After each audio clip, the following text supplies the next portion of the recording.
কেমন আছো সবাই? আশা করি সবাই ভালো আছো। আমার আরে ডলি কিচেনে তোমাদের সবাইকে স্বাগত। আজকে আমি তোমাদের জন্য আরো একটা রেসিপি নিয়ে এসেছি, সেটা হলো চিকেন বিরিয়ানি।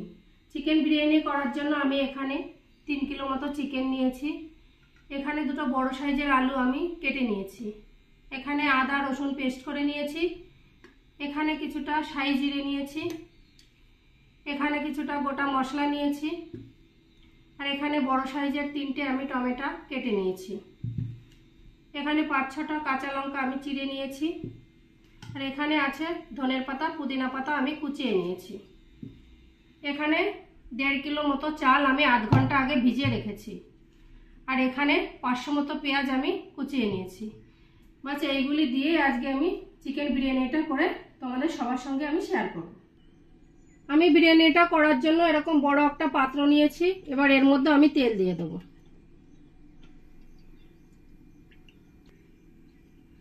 আমার তেলটা গরম হয়ে গেছে। এবার আমি আলুগুলো আমি লাল লাল করে বেশ ভেজে নেব।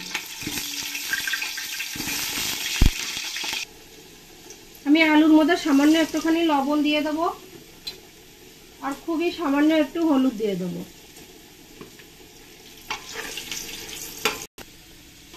আলুগুলো আমার ভালো করে লাল লাল করে ভাজা হয়ে গেছে। এবার আমি আলুগুলো তুলে নেব।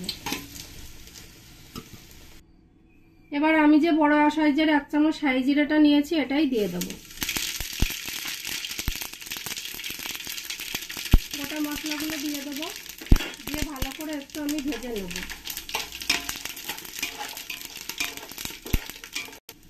এবার এই পেঁয়াজগুলো দিয়ে দেবো।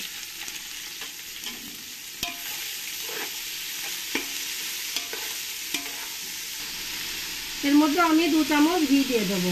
রান্নাটা আমি খুব সিম্পল ভাবেই করব, খুব সহজভাবে রান্নাটা আজকে আমি করব। এবার আমি এর মধ্যে 2 চামচ লবণ দিয়ে দেবো, তাহলে আমার পেঁয়াজটা খুব তাড়াতাড়ি ভাজা হয়ে যাবে।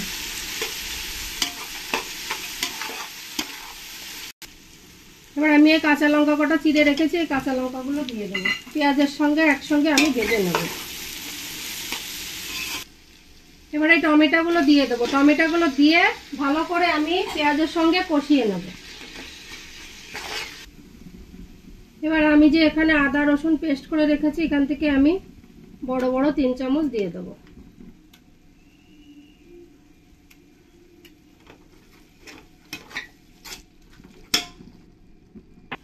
এবার আমি এর মধ্যে যে বিরিয়ানির যে গুঁড়ো মশলাটা পাওয়া যায় প্যাকেটে, ওখান থেকে আমি নিয়ে 1 চামচ দিয়ে দেবো। লঙ্কার গুঁড়ো দিয়ে দেবো 2 চামচ।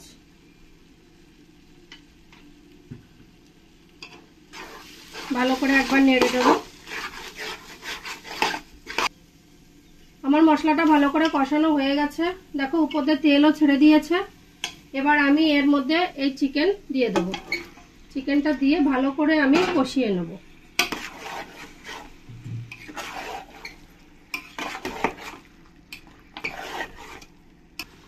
এবার আমি চিকেনের মধ্যে আর 1 চামচ লবণ দিয়ে দেবো।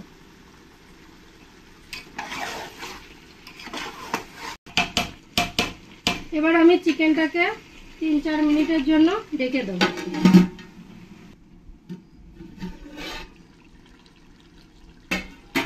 আমার 3-4 মিনিট হয়ে গেছে, দেখো আমার জলটাও ভালো করে ছেড়ে দিয়েছে চিকেন থেকে। এবার আমি এখানে 1 বাটি দই ফেটিয়ে রেখেছি, এই দইটা দিয়ে দেবো। দিয়ে ভালো করে একবার নেড়ে দেবো। আমি আবার 2-3 মিনিটের জন্য ঢেকে দেবো। আমার 3 মিনিট হয়ে গেছে। আমি একবার ভালো করে নেড়ে দেবো। এবার আমি যে আলুগুলো ভেজে রেখেছিলাম এই আলুগুলো দিয়ে দেবো। এবার এর মধ্যে আমি যে পুদিনা পাতা ধনে পাতা কুচিয়ে রেখেছি সেটা দিয়ে দেবো।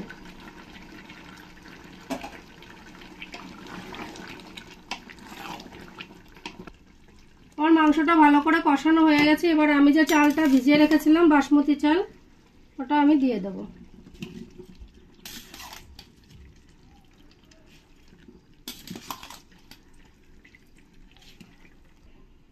এবার আমি জল দিয়ে দেবো। তোমাদের জলের পরিমাণটা বলে দিই। তোমরা যদি 500 চাল দাও তাহলে 1 লিটার জল দেবে। এটা শুধু বাসমতি চালের জন্যই। এবার আমি এখানে 2 চামচ গোলাপ জল আর কেওড়া জল নিয়েছি, ওটাই দিয়ে দেবো।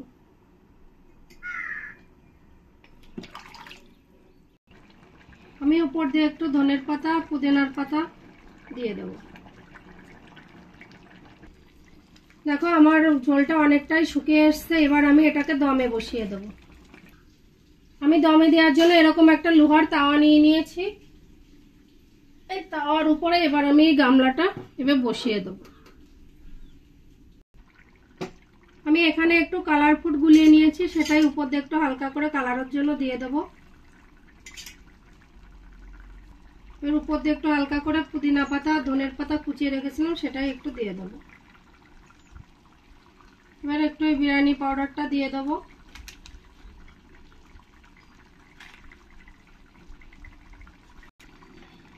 এবার আমি উপর দিয়ে 2 চামচ ঘি দিয়ে দেবো।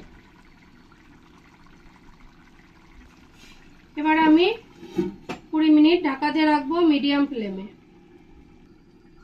এর উপরে একটা আমি এরকম জলের হাঁড়ি চাপা দিয়ে রাখবো। গাইস আমার 15 মিনিট হয়ে গেছে। এবার আমি বন্ধ করে আধ ঘন্টা এইভাবেই রেখে দেব। দেখো গাইস আমার বিরিয়ানিটা পুরো রেডি হয়ে গেছে। দেখো কত সুন্দর হয়েছে। আমি তোমাদের একটা প্লেটে কেটে দেখাচ্ছি। এবার আমি রায়তাটা রেডি করব। তার জন্য আমি প্রথমে দই দিয়ে দেবো। এটা টক দই। এরপরে আমি এর মধ্যে 1 চামচ লবণ দিয়ে দেবো, 1 চামচ বিট লবণ দিয়ে দেবো, আর একটু গোলমরিচের গুঁড়ো দিয়ে দেবো। বাস এবার আমি মেখে নেব।